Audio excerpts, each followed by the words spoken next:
Hello guys, আসসালামু আলাইকুম। আমি রহিমা বেস্ট চ্যানেল থেকে রহিমা বলতেছি। আজকে আপনাদের মাঝে আবার নতুন একটা ভিডিও নিয়ে হাজির হয়ে গেলাম। তো আজকে আপনাদের দেখাবো ইঞ্জেকশনের পিঠা বা সিরিঞ্জ পিঠা, গ্রাম অঞ্চলে যা বলে। তো সেটা এই রেসিপিটা আপনাদের দেখাবো। প্রথম আমি চাউলগুলো ভিজিয়ে নিয়েছি। চাউলগুলো 3 থেকে 4 ঘন্টা ভিজে রাখতে হবে। তারপর আমি পাটায় পিষে নিয়েছি। পাঠায় ওইটা আমি অফ ক্যামেরায় বেটে নিয়েছি। তো বেটে নেওয়ার পরে যে একটু লবণ দিয়ে মেখে নিয়ে তারপর ইঞ্জেকশনের যে ইয়াগুলো আছে এখানে দিয়ে তারপর পিঠাগুলো বানাবো। তো আমি চাউলগুলো অনেক করছি। তো নতুন ইঞ্জেকশন নতুন ইঞ্জেকশন যদি থাকে তাহলে একটু গরম পানি দিয়ে ভিজে নেবেন। আমার আমি তো জানতাম না, এটা আমি পরে শুনছি। পরে জানার পরে এই তো তেমন একটা কঠিন হয়নি। পরে একভাবে হয়ে গেছে, ভালোভাবে হয়েছে। কিন্তু প্রথমভাবে ইঞ্জেকশনটা গরম পানি দিয়ে ভিজিয়ে রেখে তারপরে এটা করবেন, তাহলে এতটা কষ্ট হবে না। কিন্তু ইঞ্জেকশনের পিঠা যেহেতু বানাইতে যেমন কঠিন, কিন্তু খাইতে অনেক মজা। তো দেখতে থাকুন ভিডিওটা। তারপরে আমি একটার পর একটা বানিয়ে নিলাম। তো বানিয়ে নেওয়ার পরে জমা করে রেখেছি, কারণ এগুলো প্রথম সিদ্ধ করি তাহলে কিন্তু এত তাড়াতাড়ি আমি করতে পারবো না, কারণ এক হাতে আমি বানিয়েছি। তো তার জন্য স্টকে রাখছি।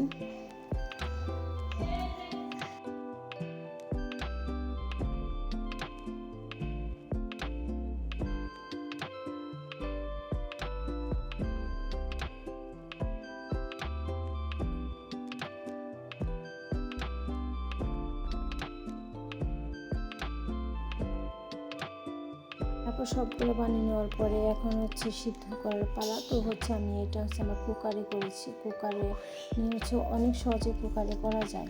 তো এই যে প্রথম দেখেন আমি আমার মেয়ের নাম লিখছি। তো এটা লেখাটা থাকে না, এটা ভেঙে গেছে।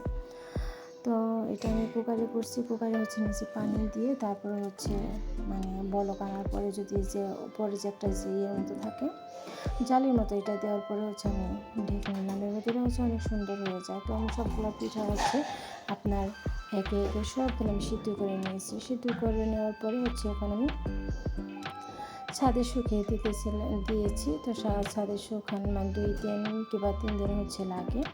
তো শুকিয়ে নেওয়ার পরে ঈদ এখনও দূরে রয়েছে। তো আমাদের এখানে অনেক পর ঈদ আসলে এগুলো করেন, আরও বানায়, অনেক কিছু করে। তো আমি এইটা আমি করলাম। তো এটা করার পরে আরও নতুন রেসিপি দেখতে পারবেন, এগুলো বানাবো এবং নাড়ু করবো, সবগুলো দেখতে পারবেন।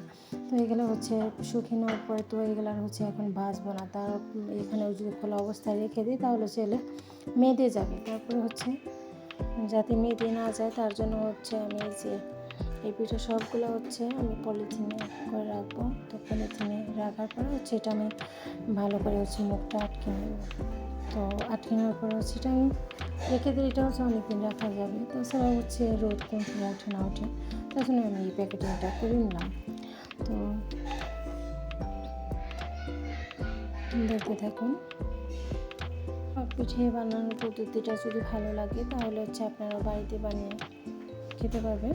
তো এইভাবে বানিয়ে রেখে অনেক দিন রাখতে পারবেন, পরে ভেজে খেতে পারবেন।